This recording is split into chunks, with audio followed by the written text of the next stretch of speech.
अस्सलामुअलैकुम वरहमतुल्लाहि वबरकातुह। अल्हम्दुलिल्लाहि रब्बिल आलमीन वल आक़िबतु लिल मुत्तक़ीन वस्सलातु वस्सलामु अला अशरफिल अंबियाइ वल मुरसलीन नबिय्यिना मुहम्मद व अला आलिहि व अस्हाबिहि अजमईन व मन तबिअहुम बि इहसानिन इला यौमिद्दीन। अम्मा बाद। आदरणीय महानुभावहरू र मेरा सम्पूर्ण दाजुभाइ तथा दिदी बहिनीहरू र विभिन्न माध्यमबाट यस कार्यक्रमलाई सुनिरहेका मेरा सम्पूर्ण साथी मित्रहरू, अल्हम्दुलिल्लाह रमजान को मुबारक महीना आइसकेको छ। रमजान महीनाको यो पावन अवसर हामीलाई प्राप्त भइसकेको छ। अब यसमा हामी धेरै भन्दा धेरै सत्कर्म गर्ने प्रयास गरौँ। अल्लाह तालाले हामीहरूलाई हरेक सत्कर्म गर्ने, असल कर्म गर्ने, नेक अमल गर्ने हामीलाई तौफिक प्रदान गरून्। मेरो भाइहरू, विगत वर्ष पछिल्लो वर्ष जुन हामीहरूको यो कर्मिक पाठ्यक्रम भइरहेको थियो कि हामी चाहिँ एउटा राम्रो व्यक्ति कसरी हुन सक्छौँ, परिवार र समाजमा हामी एउटा उच्च आचरण, राम्रो बानी व्यवहार, राम्रो चरित्रवाला व्यक्ति कसरी हुन सक्छौँ र इस्लामले हामीसँग के चाहन्छ, यो सम्पूर्ण कुरा हामीहरू कर्मिक रूपले बुझिरहेका छौँ। विगत वर्ष मैले 3 कुराहरू बताए थिएँ। पहिलो चाहिँ एउटा मनुष्य, एउटा व्यक्ति चाहिँ आफ्नो पालनकर्ताको साथमा त्यसले कसरी हुनुपर्छ, आफ्नो पालनकर्ता, सृष्टिकर्ता, अन्नदाता नि त्यसले कसरी हुनुपर्छ, अर्थात् अल्लाह रब्बुल आलमीनको हामीहरूमाथि कुन कुन हक र अधिकारहरू छन्, सर्वप्रथम हामीले यो कुरा बुझ्नुपर्छ।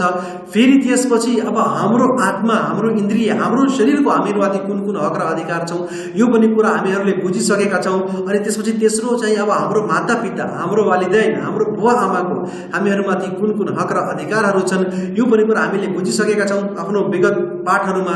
अब यो तेस्रो एपिसोड जुन हामीहरूको सुरु हुन गइरहेको छ, अब यसमा हामीहरूले यो कुरा बुझ्नेछौँ कि अब एउटा मुस्लिम व्यक्तिले आफ्नो श्रीमतीको साथमा त्यसले कसरी हुनुपर्छ, आफ्नो पत्नी, आफ्नो स्वास्नीको साथमा त्यसलाई कसरी हुनुपर्छ, त्यससँग कसरी जीवनयापन गर्नुपर्छ, अर्थात् त्यसको श्रीमतीको त्यसमाथि कुन कुन हक र अधिकारहरू छन्, पति पत्नीको आपसी हक र अधिकारहरूबाट बारे इन्शाअल्लाह हामीहरू चर्चा गर्नेछौँ। आज हाम्रो यो पहिलो पाठ हो। अनि पहिला हामी यो कुरा बुझ्नेछौँ कि यो शादी विवाह, पति पत्नी, स्त्री र पुरुष, श्रीमान श्रीमतीलाई इस्लामले कुन दृष्टिकोणले देख्दछ, अर्थात् यसबारे इस्लामको के विचारधारा छ। इस्लामको नजरमा शादी विवाह र त्यसै गरी पति पत्नीहरूको कुन नियम र कानुनहरू छन्, यिनीहरूबारे इस्लाम धर्मले कुन नियम र विधि, के कानुनहरू बनाएको छ, के रुलहरू बनाएको छ, यो सम्पूर्ण कुरा इन्शाअल्लाह हामीहरूले बुझ्नेछौँ। मेरो भाइहरू, विवाह हामीले हेर्छौँ कि एउटा अपरिचित, कहिलेकाहीँ एउटा अपरिचित महिलासँग एउटा मनुष्यको बिहे हुन्छ। त्यसलाई कहिले आफ्नो जीवनमा हेरेको छैन, त्यसलाई चिनिरहेको छैन, तापनि विवाह भयो। विवाहको पवित्र सम्बन्धबाट तिनीहरू एकत्रित भए, एकजुट भए, एकै ठाउँमा जम्मा भए। अब तिनीहरू बीच चाहिँ प्रेमको भावना उत्पन्न हुन्छ, बेग्लै प्रकारको, अनौठो प्रकारको यो प्रेमको भावना उत्पन्न हुन्छ। अनि यो भावना यस्तो, यो प्रेम चाहिँ यस्तो हुन्छ कि तिनीहरू एक अर्कामाथि चाहिँ ज्यान निछावर गरिदिन्छ। यस्तो हुन्छ, एक अर्काको साथी हुनेछन्, दुख सुखमा, हरेक कुरामा एक अर्काको सहयोगी बन्नेछन्, एक अर्काको दुख सुख पीडा र चिन्तालाई बुझ्ने प्रयास गर्छन् अनि बुझ्दछन् अनि मिलेर चाहिँ आफ्नो जीवनयापन गर्छन्। जीवनलाई चाहिँ धन्य, जीवनलाई सन्तुष्टि र चाहिँ आनन्दित तिनीहरूले बनाउने गर्छन्। मेरो भाइहरू, शादी विवाहको जुन वास्तविक उद्देश्य हो त्यो यही हो, दिलको खुसी, हृदयको शान्ति र आत्माको सन्तुष्टि, यो हो शादीको वास्तविक उद्देश्य, विवाहको वास्तविक उद्देश्य। एउटा मान्छे दिनभरि खेतमा काम गर्छ, पसिना बगाउँछ, तिर्खा र भोक बिर्सिहाल्छ, घामले, सूर्यले त्यसको शरीरलाई पोल्दछ। एउटा अर्को मान्छे अफिसमा दिनभर काम गर्छ, त्यसको बुद्धि, विवेक, दिमाग चाहिँ थाक्दछ। त्यो थाके हारेपछि घर आउँछ अनि त्यसको पत्नीले, त्यसको श्रीमतीले अलि मुस्काएर हाँसेर त्यसको स्वागत गर्छ भने त्यो आफ्नो सम्पूर्ण थकानहरू, सम्पूर्ण दुःख र पीडा बिर्सिहाल्छ। खुसी भइहाल्छ। अल्लाह तालाले पत्नीको सृजना किन गर्नुभएको छ कि ती मनुष्यलाई चाहिँ शान्ति पुगोस्, आराम पुगोस्, तिनीहरूलाई सन्तुष्टि प्राप्त होस्। अनि अल्लाह तालाले हरेक वस्तुमा तालाले जोडा बनाउनु भएको छ। हाम्रो पनि जोडा छ। जोडाबाट के हुन्छ, हाम्रो जोडा हामी पुरुष, अल्लाह तालाले हाम्रो लागि महिला हाम्रो जोडा बनाउनु भएको छ।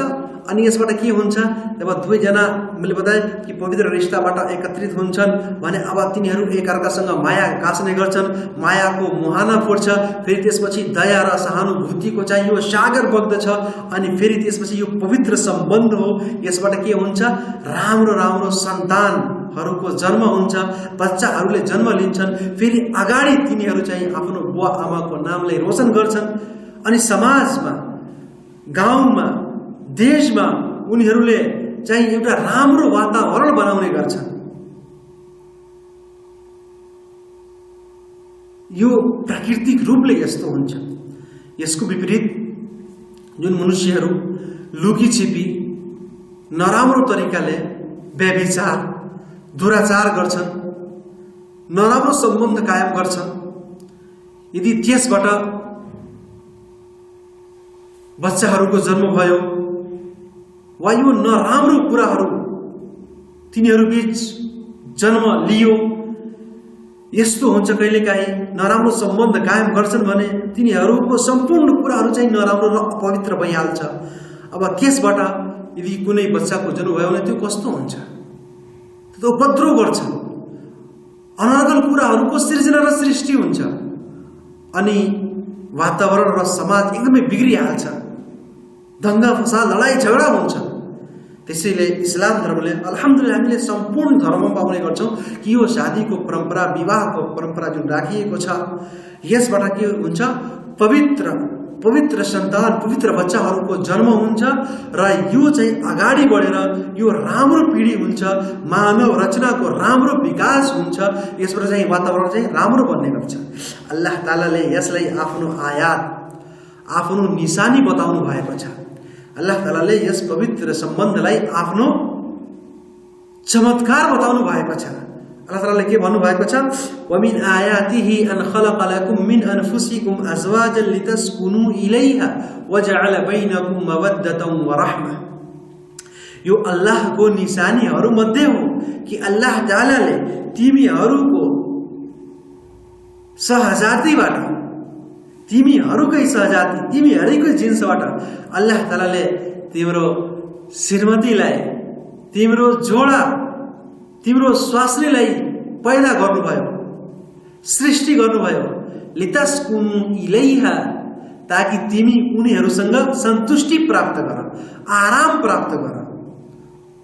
वजअल बैनकुम मवद्दतन व रहमा, अनि यो अल्लाहको अनुकम्पा र दया हो, अल्लाहको कृपा हो तिमीहरूमाथि कि अल्लाह तालाले प्राकृतिक रूपले ती दुवैजनामा, पुरुष र महिलामा, पति र पत्नीमा, स्त्री र पुरुषमा, श्रीमान र श्रीमतीमा बेग्लै प्रकारको, अनौठो प्रकारको अल्लाह तालाले दया, माया र सहानुभूति र सन्तुष्टि प्राप्तिको सृजना गर्नुभएको छ, सृष्टि गर्नुभएको छ। यिनीहरूलाई चाहिँ सहानुभूति र दया र माया र प्रेम यिनीहरू बीच हाल्नु भएको छ कि ती दुवैजना चाहिँ एक अर्कासँग फाइदा उठाउने गर्छन्, माया गाँच्ने गर्छन्। मेरो भाइहरू, त्यसैले चाहिँ मैले के बताएँ कि शादी विवाह यो एउटा पवित्र कुरो हो, राम्रो कुरो हो। यसैबाट हामीलाई आफ्नो जीवनलाई अगाडि बढाउनु पर्छ र शादी विवाह यो चाहिँ एउटा परम्परा जुन हरेक धर्ममा राखिएको छ। इस्लाम धर्मले एउटा यसको नियम बनाएको छ, एउटा कानुन, एउटा रुल बनाएको छ। इन्शाअल्लाह त्यो सम्पूर्ण कुराहरू हामी बिस्तारै बिस्तारै इन्शाअल्लाह बुझ्नेछौँ अनि इन्शाअल्लाह यसमाथि अमल गर्ने पनि प्रयास गर्नेछौँ इन्शाअल्लाह। मेरो भाइहरू, मैले के बताएँ कि अल्लाह तालाले आफ्नो चमत्कार, आफ्नो निशानी बताउनु भएको छ कि पुरुष र महिलाको जुन सम्बन्ध हुन्छ, मैले बताएँ नि कि अपरिचित महिलासँग कहिलेकाहीँ त्यसको विवाह हुन्छ, त्यो चिनिरहेको छैन, जानिरहेको छैन, तापनि त्यसमाथि चाहिँ आफ्नो ज्यान चाहिँ त्यो एकदमै दिने त्यसले चाहिँ तयार हुन्छ। हरेक ठाउँमा हरेकजनाले यस्तो गर्ने गर्छन्। अनि यो महिला चाहिँ अल्लाह तालाले यसलाई चाहिँ संसारको सबैभन्दा सर्वोत्तम वस्तु बताउनु भएको छ। सही हदीस है, मुस्लिमको हदीसमा छ, रसूल अकरम सल्लल्लाहु अलैहि वसल्लमले भन्नुभयो कि दुनिया मता, यो सम्पूर्ण संसार यो वस्तु सामान र सामग्री जस्तो फाइदा उठाउने वाला सामान जस्तै नै हो। यो सम्पूर्ण संसारका वस्तुहरू हामीहरूको लागि बनाइएका छन्। हामीहरू यसबाट फाइदा उठाउने गर्छौँ, हामीहरू यसबाट लाभ प्राप्त गर्छौँ। अल्लाह ताआलाले हामीहरूलाई यो सम्पूर्ण संसारहरू बनाउनु भएको छ। यो दुनिया कुल्लहा मता, यो सम्पूर्ण दुनिया चाहिँ सम्पूर्ण संसार यो वस्तु जस्तै हुन्। व खैरु मताइ दुनिया अलमरातु सालिहा, र यस संसारको सबैभन्दा मूल्यवान अनमोल वस्तु जुन छ अल्लाह ताआलाले जसले बनाउनु भएको छ, सबैभन्दा सर्वश्रेष्ठ र सर्वोत्तम वस्तु त्यो हो राम्रो पत्नी, राम्रो निष्ठापूर्वक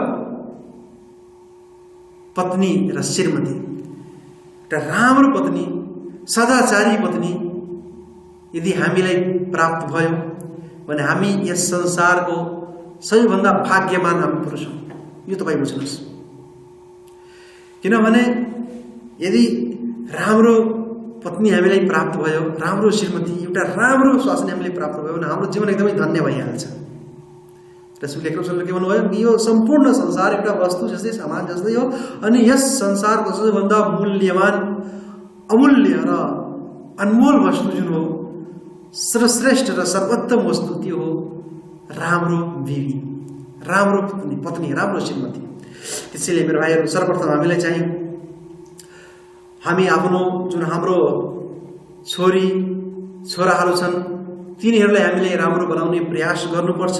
यदि तिनीहरू राम्रो हुन्छन् भने आफ्नो बच्चाको, आफ्नो सन्तानहरूको पनि राम्रो हेर विचार गर्छन्, यिनीहरूको पालन पोषण राम्रोसँग गर्छन्, अनि तिनीहरूको पनि चरित्र, बानी व्यवहार, आचरणहरू राम्रो हुन्छ, उच्च हुन्छ, श्रेष्ठ हुन्छ, अनि तिनीहरू चाहिँ संसारमा राम्रो बन्नेछन्, अनि राम्रो वातावरण बनाउनेछन्, अनि सम्पूर्ण मनुष्य जाति यस संसारमा राम्रोसँग चाहिँ आफ्नो जीवनयापन गर्न सक्छन्। र एउटा नराम्रो व्यक्ति यदि भयो, त्यसको चरित्र राम्रो छैन, त्यसको बानी व्यवहार राम्रो छैन, त्यसको लालन पालन, त्यसको पालन पोषण चाहिँ राम्रो तरिकाले भएको छैन, इस्लामी तरिकाले त्यसको चाहिँ तरबियत भएको छैन भने अब त्यो के गर्छ? सही कुरामा त्यो कहिले पनि लाग्दैन। त्यसैले मेरो भाइहरू, हामी सम्पूर्ण मनुष्यहरूले पहिला यो कुरा बुझ्नुपर्छ। आजको यो छोटकरीमा मैले बताएँ, मेरो दर्श जुन यो थियो कि इस्लामले चाहिँ कुन दृष्टिकोणले हेर्दछ पति र पत्नीलाई, शादी विवाहलाई, इस्लामको विचारधारा के छ यसमा, इस्लामको नजरमा चाहिँ शादी विवाह र पति पत्नी के हुन्, इस्लाम धर्मले कुन नियमहरू बताएको छ, अनि यसको वास्तविक उद्देश्य के हो, विवाह र शादीको वास्तविक र मूल उद्देश्य के हो, यो कुरा इन्शाअल्लाह हामीहरूले बुझ्यौँ। अनि बिस्तारै बिस्तारै इन्शाअल्लाह एक अर्काको हक र अधिकारहरू के छन् एक अर्कामाथि, यो सम्पूर्ण कुरा हामी कर्मिक रूपले बुझ्नेछौँ इन्शाअल्लाह। तपाईँहरू उपस्थित हुनु अनि यस सभामा, अनि हाम्रो भाइहरू इन्शाअल्लाह यो रेकर्डिङ पनि हुन्छ प्रत्येक वर्ष, अनि हाम्रो सम्पूर्ण नेपाली भाइहरू इन्शाअल्लाह पनि यसबाट फाइदा उठाउने गर्छन्। जुन मेरो चाहिँ नेपाली भाषा चाहिँ त्यति चाहिँ अहिले प्रष्ट छैन, यदि केही त्रुटि हुन्छ भने चाहिँ त्यसलाई क्षमा गर्नु होला। इन्शाअल्लाह बिस्तारै बिस्तारै म यो नेपाली भाषामा अनि हिन्दी भाषामा आफ्नो सम्पूर्ण दाजुभाइहरूसँग यो कुरा बाँड्नेछौँ, अनि तिनीहरू कहाँ यो सम्पूर्ण कुरा म पुर्याउने चाहिँ इन्शाअल्लाह प्रयास गर्छौँ। अल्लाह ताआलाले हामी हरेक मनुष्यलाई हरेक राम्रो कर्म गर्ने शक्ति, क्षमता र तौफिक प्रदान गरून्। आमिन। वस्सलामु अलैकुम वरहमतुल्लाहि वबरकातुहू।